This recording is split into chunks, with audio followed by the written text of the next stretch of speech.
recharge ভৰাই দিছে টিভিত চাবা মা মই খুব কান্দিছোঁ সেইদিনা আজি মোক কৈ বোলো দেউতাকে খুব ভাল পালেহেঁতেন বুলি ভাবি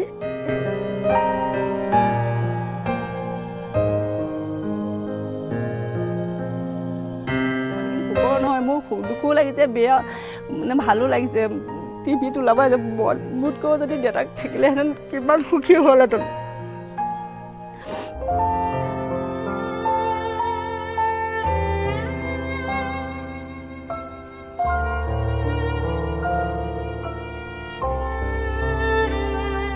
চনতে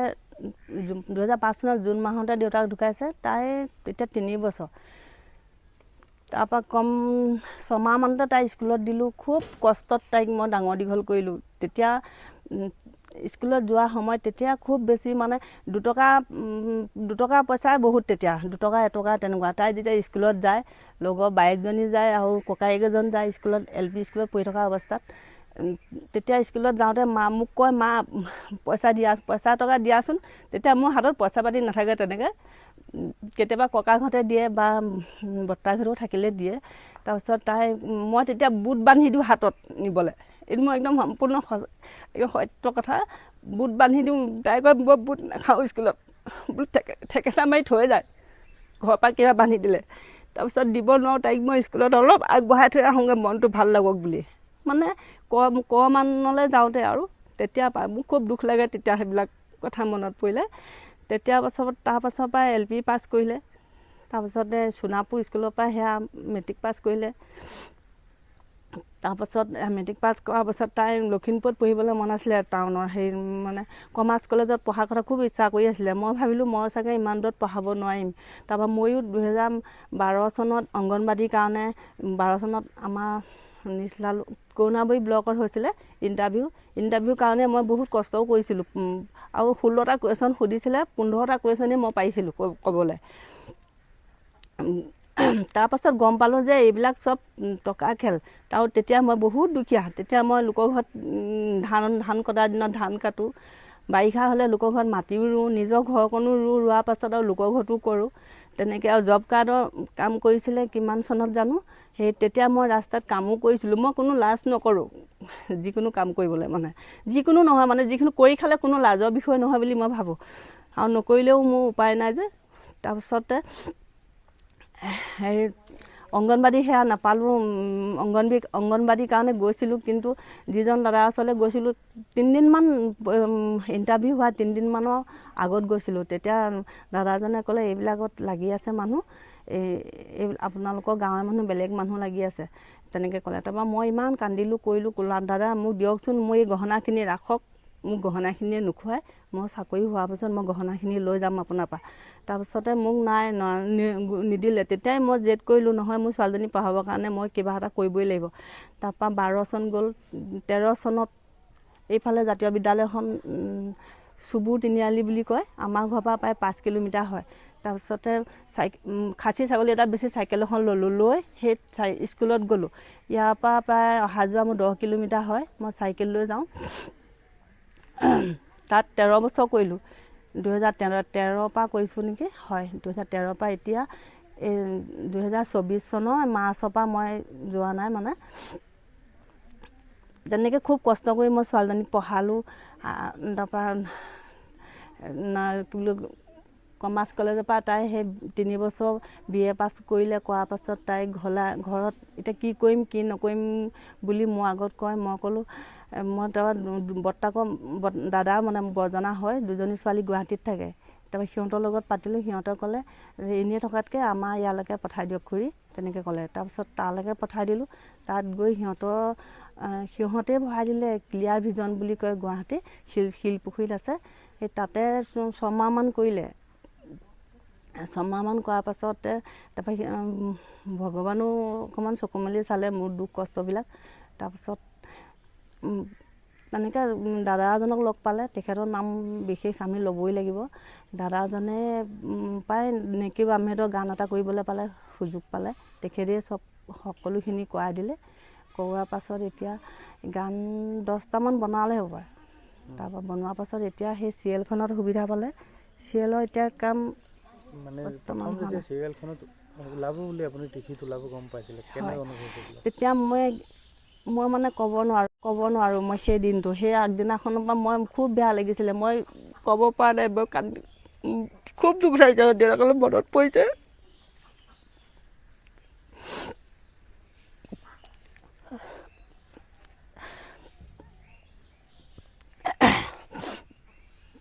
তাৰপিছত মোক মানে দুখ লাগিছে আৰু মানে সুখৰ কিছুমানে কয় নহয় সুখৰ চকু পানী কিন্তু সুখৰ নহয় মোৰ দুখো লাগিছে বেয়া মানে ভালো লাগিছে টিভিত ওলাব মোতকৈ যদি দেউতাক থাকিলেহেঁতেন কিমান সুখী হ'লহেঁতেন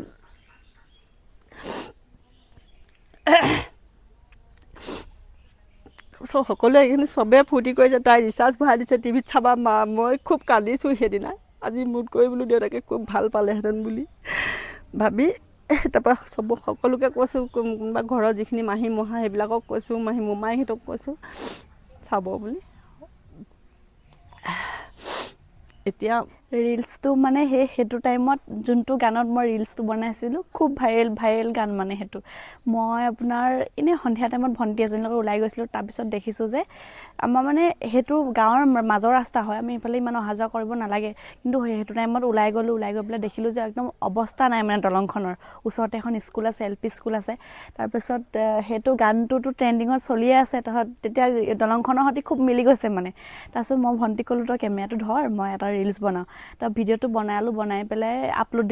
দি পেলাই ৰাতিলৈ যে চাওঁ যে সেইটো পূৰা মানে নিউজতো ওলাইছে আপোনাৰ ফেচবুক পেজবিলাকতো দি আছে খুব মানে ভাইৰেল মানে তেতিয়া তাৰপিছত মোৰ লগৰবিলাকে ফোন কৰিছে যে নিকিতা তই যোনটো ৰিলছ বনাইছিলি খুব ভাইৰেল হৈছে গানটো তাৰ মই চাইছোঁ যে একদম পূৰা মিলিয়ন ভিউৱাৰ্ছ আৰু তাৰপিছত আহি পেলাই বহুতকেইটা নিউজ চেনেল আহি পেলাই দলংখনৰ নিউজ কৰিলে ৰাস্তাটো নিউজ কৰিলে কিন্তু আজিৰ পৰা 4-5 বছৰ আগৰ কথা আজিলৈকে যি দলং মই আগতে দেখাইছিলোঁ ভিডিঅ'টোত সেইখন দলং এতিয়াও সেই একে অৱস্থাতে পৰি আছে ওচৰতে কিন্তু এখন LP স্কুল আছে প্ৰাথমিক বিদ্যালয় বাৰিষা হওক বা বানপানী যেতিয়া নৈ আছে ন বানপানী হ'লে মানে স্কুলৰ ল'ৰা ছোৱালীবিলাক স্কুল ক্ষতি হৈ যায় আহিব নোৱাৰে খুব পানী হৈ যায় তাৰপিছত গাঁৱৰ মানুহখিনিও পাৰ হ'ব নোৱাৰে ইটো চাইডে মানে ইটো পাৰলৈ যাব নোৱাৰে ইটো পাৰৰ মানুহ এইটো পাৰলৈ আহিব নোৱাৰে সেই তেনেকুৱা অৱস্থা কাম কৰি আছে গুৱাহাটীলৈ মই 23 চনৰ আগষ্ট মাহত গৈছিলোঁ গৈ পেলাই প্ৰথম মই এখন অপটিকেলত কাম কৰিলোঁ 6 মাহমান কৰি পেলাই এজন মোৰ লগৰ এটা থ্ৰুৱেদি মই এজন দাদা এজনক লগ পালোঁ দাদাজনে ক'লে যে মোৰ লগত মই গান চান কৰি থাকোঁ গান কৰিবা নেকি তেওঁ মানে যোনদিনাখন মোক প্ৰথম লগ পাইছিলে খুব ভাল পালে কথাই বতৰা দাদাজনে তাৰপিছত মই গানটো শুনি পেলাই কৰিম বুলি ক'লোঁ নেকিবদাৰ গান আছিলে মাজুলীৰ এজনী ছোৱালী বুলি গানটো কৰাৰ পাছত যেতিয়া গানটো মানে ইউটিউবত দিছে আৰু খুব মানুহে ৰাইজে আদৰি ল'লে আৰু তাৰপাছত মই আমাৰ দীপদাৰ লগত খুব ভাল চিনাকি আছিলে দীপজ্যোতি দীপদাই জানে আৰু মই লখিমপুৰৰ নাটক কৰোঁ দাদাই এদিন মোক ফোন কৰিলে যে আমাৰ বিয়লিৰ বৃন্দাবনখনৰ এটা কেৰেক্টাৰ আছে তুমি কৰিবা নেকি তাৰপিছত মই গ'লোঁ প্ৰথম দিনাখন গৈছোঁ সকলো আৰ্টিষ্টক লগ পাইছোঁ সিদ্ধাৰ্থ দা আছিলে প্ৰথম লগ পাইছোঁ সেইদিনা এনেই টিভিত দেখি থাকোঁ বা তেওঁলোকৰ লালুক বা লখিমপুৰৰ প্ৰগ্ৰেম চাওঁ তাৰপিছত সেইদিনাখন মানে খুব নাৰ্ভাছ আৰু দীপজ্যোতি বা সিদ্ধাৰ্থ দাক মই প্ৰথম লগ পাম তাৰপিছত লগ পাই পেলাই সিদ্ধাৰ্থ দাই ক'লে তোমাক মই এটা স্ক্ৰিপ্ট দিছোঁ এইটো অকণমান পঢ়ি পেলাই আমাৰ আগত অলপ দেখুওৱা কেইবাজনো আছিলে তাৰপিছত মই কৰি দেখালোঁ তেওঁলোকে খুব ভাল পালে মোক ক'লে পাছদিনাখনৰ পৰা আহিবা চান্দিনী নামৰ এটা কেৰেক্টাৰ আছে তুমি কৰিবা আৰু তেনেকৈ কেইবাটা খণ্ডতো মই ওলালোঁ আৰু ৰাইজেও ভাল পালে চান্দিনী তাৰপিছত এতিয়া যিহেতু ঘৰত আছোঁহি এতিয়া ৰাসৰ ছিজন কেইবাখনো ৰাস আছে এবাৰ মোৰ তাৰপিছত আৰু ধানো কাটি আছে পথাৰত ময়ো মাকনো সহায় কৰি দিছোঁ ধান কটা সেই তেনেকৈ আৰু জীৱন যাত্ৰা চলি আছে ৰাস যিহেতু চলি আছে ৰাসৰ সংলাপ এটি শুনো তোমাৰ পৰা ৰাসৰ মোৰ দৈৱকী খুব প্ৰিয় চৰিত্ৰ এটা দৈৱকী মই অকণমান সংলাপ গাই দিছোঁ কোৱা দাদা কিবা হেতু অনৰ্থক মই ল'ব লাগে মৃত্যুদণ্ড আজি কিবা হেতু মথুৰাৰ নিৰীহ প্ৰজাই শাস্তি পায় বিনা অপৰাধে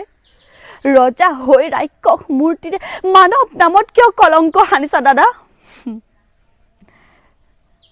অসমৰ ৰাইজক কি ক'বা অসমৰ ৰাইজক এইটোৱে আৰু যেনেকৈ মোক মৰম দিলে চান্দিনী হিচাপত অনাগত দিনত মোৰ আৰু আছে চিৰিয়েল আছে আৰু এখন চিনেমা কথাও চলি আছে তেওঁলোকে যাতে মোক মৰম দিয়ে আশীৰ্বাদ কৰিব মই এতিয়া অকমানহে আগবাঢ়িছোঁ ভৱিষ্যতে যাতে আৰু ভাল ভাল কাম কৰি মই মোৰ গাঁওখনৰ লগতে লালুক অঞ্চলৰ লগতে লখিমপুৰৰ নাম কঢ়িয়াই আনিব পাৰোঁ সকলোৱে আশীৰ্বাদ কৰিব